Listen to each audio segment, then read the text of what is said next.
Hello ACN team, it's Regionalized President Megan Williams, and I wanted to take a few minutes out of your daily schedule to talk to leaders about their business and something that can help them be super effective. Now, I was having some conversations with different individuals in our group, and it really came to my attention that I think we need to be a little more aware of getting people in front of the presentation. Now, what this means is, leaders, is yes, you can present to your people. It's really important that you understand that, because as you've had success, you now are an expert. And when we are out there talking to people, a lot of times we think, oh, I can't present to my persons. I can't present to them. That's not true. You can. And so today I want to go over a couple key things that as you're presenting, you can get the kind of results that you want. Now, when you're going to go do a presentation, you need to have an overview, an application, and I like to have a laptop ready or my phone ready or a tablet, something that you could sign somebody up with, whether they become a customer or a business partner right away. But you need to be prepared and assume that everyone wants to do this with you, especially if they're willing to sit down with you. So what Ryan and I have learned is that if someone's a business owner or if they've already been entrepreneurs in their life, this makes perfect sense. So when you're out peaking people and you might say something as simple as, hey, if I could show you a way to create amazing income on a residual basis, part-time around your busy schedule, that eventually could meet or exceed your current income, would you have 20 minutes to talk to me? Now, it's very important. We want to keep our presentations to 20 minutes. We want to keep it and be as effective and respectful of their time and our time. But the truth is that we don't need to talk long and be long-winded, whether we're doing a home meeting or whether or not we are presenting over coffee or something like that. What we want to be is effective. So there are a few things we need to do to be effective. And so I'm going to take a few minutes today and talk about it. So there are 4 questions when people listen to the information. So if you've piqued them and there's interest, then we need to bridge them to a presentation as fast as possible. Sometimes that bridge might be in 5 minutes. Sometimes that bridge might be later on that afternoon. Sometimes that bridge might be that night or the next day. But what I found is when I'm piquing someone and I'm talking to them, I want to schedule that time to have them come either to the home meeting I have scheduled or to a coffee that I might make up, or maybe a luncheon that we already have on the books, or maybe a new luncheon that we're going to start now because of the fact that we have people who are interested. So again, you need to bridge someone and commit them to a time to meet as fast as possible. So again, leaders, we're taking action because the goal is how many people can we present to every day.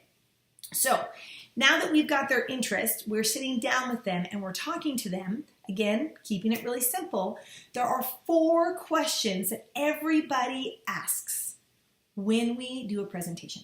And what we want to do is we want to make sure that we're answering these 4 questions while we're explaining and sharing ACN. Now again, we're not convincing in ACN. We're not trying to force people to do it. We're sharing and explaining, and if they see it, great. If they want to be a customer, great. If they do nothing, great. You've practiced. Okay, but again, you're being time efficient. So here are the 4 questions that you want to be able to answer is, number 1, do I trust the person I'm talking to? Now, if it's a cold market peak and they're willing to meet with you, there already is some trust there. If it's your friend, they already have trust there. So again, you should have that very well done and established if they're your invite. Now, if you're the presenter and you're just meeting them, then you might spend 2 or 3 minutes building rapport, talking to them, and gaining trust. But usually they trust the person that invited them, and so you're just the connection because they already trust that person. Now, the next thing is this, is number 2, is does it make sense? Does it make sense to make money on your cell phone bill, your energy bill, your merchant processing bill?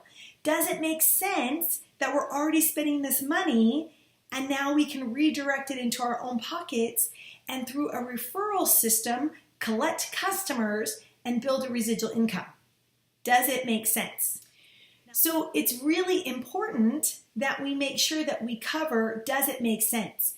And we can show them the simplicity of our online store right there on our phones. We can show them the simplicity of looking at a Duke bill if we want to.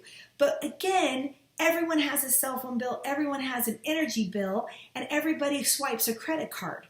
So again, does it make sense to make money on a service you're already spending anyways?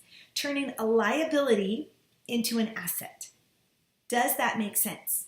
So that's the second question that needs to be answered. The third question is, can I do it? Can I invite people to share their bills with me? And can I invite people over to listen to what I'm doing and let them decide if they would like to support me and be a customer or do the business with me? Can I become a professional inviter to share with people what we're doing either in a savings side or in a business side?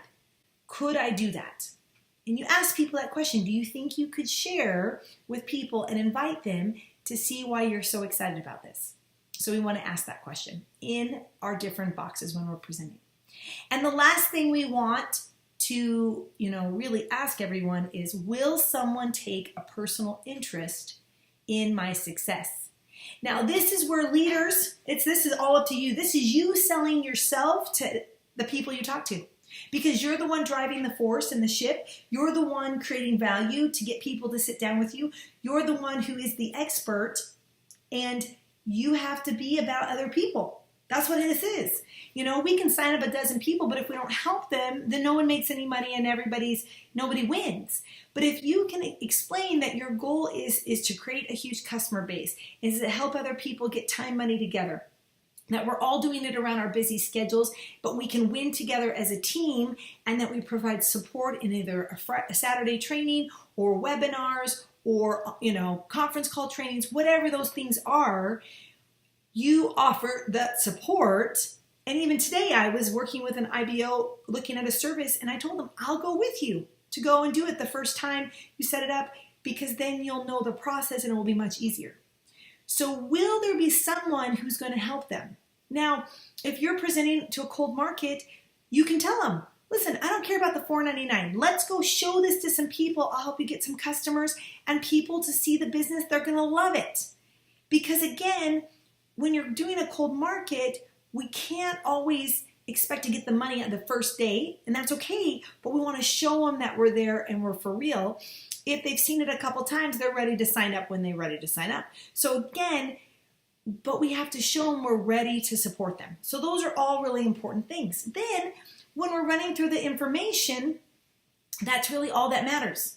Is we're talking about the business and credibility. Do we trust the company? Yes. We've been working with them for some time. All of our bills work, our lights turn on, our cell phones work, all that good stuff. Our services are simple. That's a great thing as well. And then, of course, this idea of residual income, do we want some of that? Does it make sense to create it on the side part-time? And to follow our system by inviting people over so that we can help sort them to become customers or business partners with us. And then lastly, that we have training support, whether it's the international training that you have a form for, or you're inviting them to a Saturday training, or to jump on our team conference calls on Monday nights. Any of those things are going to help reinforce that there is support for them to have success. And I wanted to go over a few of those details because it really is just about how many presentations are you doing every single week. Whether you're doing it part-time or full-time, the amount of presentations will equal how many new partners that you get. And it's 100% up to you how much money you make, but if you're not presenting, you're not going to make any money. And I'm just going to tell you that. I don't care if you're only in the business for 1 month and you've completed 5, 5, and 5, and now you're an executive team trainer. Start presenting. Start practicing.